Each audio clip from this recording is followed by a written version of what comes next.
علاش بزاف ديال الناس اللي خدامين في الخياطه هنا في طنجه ولا في اي شركه سواء على العموم في المغرب كامل، الناس اللي خدامين في الخياطه الاغلبيه كرهوا الدومين ديال الخياطه ولا كرهوا الخدمه في الخياطه.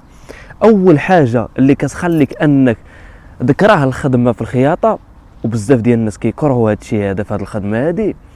حنا نهضروا على الجانب السلبي وعلى الجانب الايجابي، ولكن في هذا الفيديو غادي نهضروا على الجانب السلبي اللي كيخلي بزاف ديال العمال ولا بزاف ديال الناس اللي خدامين في المهنه الخياطه انهم يكرهوها.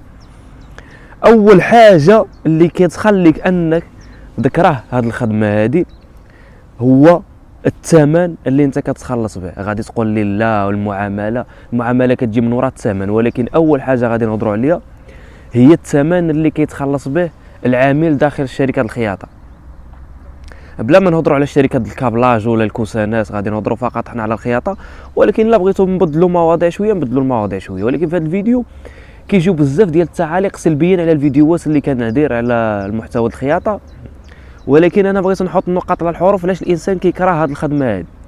اول حاجه كيف ما قلنا الثمن، حتى كان الانسان خدام عادي في الماكينه كيتخلص بواحد 5000 ولا 5500 درهم هي القليله في الشهر، اكيد ما غاديش نشوفوا هذا الحقد هذا كامل على شركه الخياطه. ثاني حاجه المعامله السيئه اللي كاينه في الاغلبيه ديال الشركات. انا ما غنقولش في اي شركه ولا في جميع الشركات، غادي نقول في الاغلبيه ديال الشركات، حيتاش كاين كل شركه وكيفاش كيتعاملوا مع الخدام اللي هو خدام معاه. من طبيعه الحال خصك تكون كضرب سماره. غادي نرجعوا لواحد الحاجه اللي هو توقيت العمل. توقيت العمل الاغلبيه ديال الناس كيفيقوا بكري، كتجبر واحد فايق مع 5 الصباح مع 6 الصباح، يعني الماكسيموم انك خصك تدخل مع 8 الصباح، يعني من 6 الصباح حتى ل 8 الصباح. يعني الاغلبيه شركات الخياطه هذا هو التوقيت ديالو. كاين اللي كيدخل في 6، كاين اللي في 6 ونص، كاين اللي كيدخل في 7، كاين اللي في 7 ونص، كاين اللي كيدخل في 8.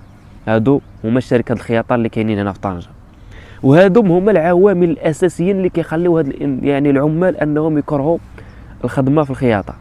كيف ما قلنا هو الثمن، ثمن الدوله. ما كرهناش اي واحد خدام بثمن الدوله وكيشحط وكيضرب واحد الثمره اللي هي قاصحه. تخيلوا معايا نتوما الانسان راه يوميا كيفيق مع 6 الصباح وكيمشي يخدم، وفي الاخر الشهر كيشبر 2000 درهم، يعني كيتخلص ب 2000 درهم. الا طاوك افونس شي 1000 درهم ولا 500 ولا 600 ولا 700، وفي الاخر كتشبر واحد 2200 2300 حتى ل 2500 الى انت طلعتي. انا كنهضر على الناس اللي خدامين بثمن الدوله فقط، وراه الاغلبيه خدامين بثمن الدوله. هذا هو الشيء اللي كيخلي بنادم انه يحقد على شركه الخياطه. كيشوف راسو انه كيضرب تماره الشحط ديال بصح، كيشوف راسو انه يوميا فايق بكري، كيشوف راسو انه يوميا المعامله السيئه، وفي الاخر ما كاين والو. هذا هو السبب الرئيسي اللي كيخلي بنادم انه يحقد. حتى كان الانسان كيتخلص بواحد 5000 درهم كيف ما قلت ولا 5500 درهم، واخا يدوز الشهر كامل كيتقاسل، في الاخر الشهر ملي غادي يشبر داك 5000 درهم دوز له الكونطه ديالو ويشوفها، ويشوف بانه كيدير واحد الخدمه خدام جالس في الماكينه وكيتخلص ب 5000 درهم في الشهر، يعني بثمن الدوله اللي هو طالع، راه اكيد غيفرح الصاحب. اقسم بالله تتفرح. وراه الا خدمتيها ب 18 ولا ب 19 درهم راه توصل لهذا الثمن هذا. ولكن انا كنهضر على الناس اللي خدامين بثمن الدوله فقط. راه كاينين الناس اللي خدامين بكوينطه كيضربوا واحد الثمن اللي عالي جدا، وكاينين الناس اللي خدامين ب 18 درهم راه كتوصل لهم ل 5000 درهم وزياده في الوقت ديال الخدمه من شهر واحد حتى شهر 9.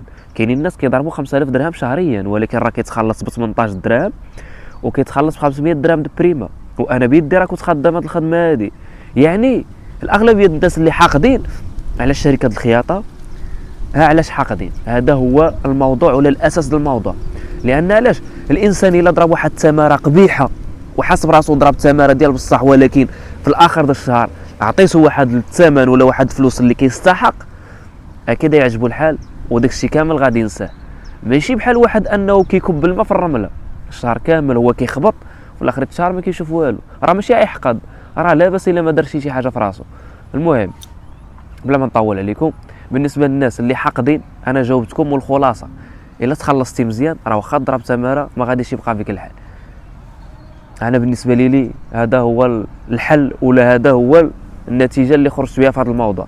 يعني الا عطيتي لبنادم فلوس راه ما غاديش يتعصب، الفلوس راه كتنسي اي واحد في الاعصاب. وتهلاو بلا ما نطول عليكم فيديو.